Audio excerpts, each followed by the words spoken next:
Ako po si Veronica Llamas. Isa po akong grade 11 student dito sa Cariton Senior High School. So, isa po ako sa mga kabataan, isa po ako sa maraming kabataan na tinutulungan niya po ngayon. So, in behalf of my fellow students, gusto ko pong magpasalamat ng marami sa inyong lahat. Una po, syempre kay Lord, kasi tinouch niya po yung hearts niyo, niyong lahat. Ginamit niya po kayong instrumento para po patuloy na makatulong sa amin. At kalawa po, syempre nagpapasalamat po kay Sir F. Tsaka kay Tats po. Kasi di po kayo napapagod na patuloy na mag-advise sa amin. Tsaka sa paglinang po ng mga talents at talino na meron po kami. At syempre po, nagpapasalamat po ako sa inyong lahat, sa QBE Foundation po at sa mga taong parte po nito.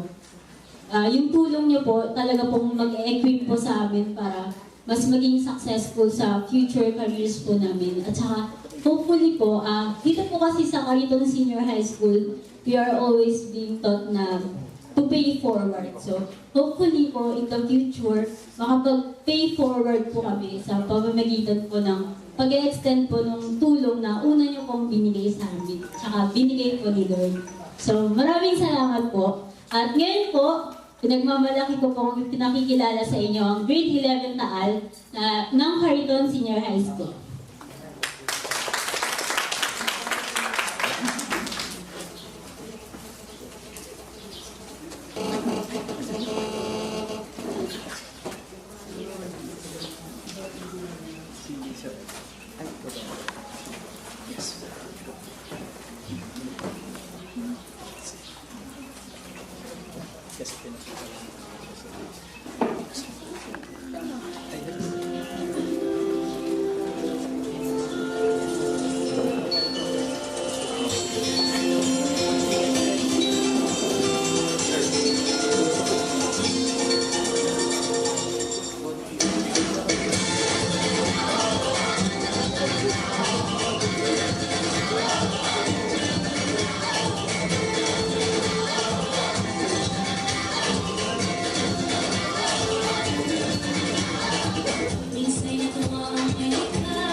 Nagbigay ko ang hiwaga ng silangan at saan mang bayan o lungsod, maging timog, hilaga at kanluran, ang Pilipino ay namumugod. Sama-sama nating nabutin, pinaka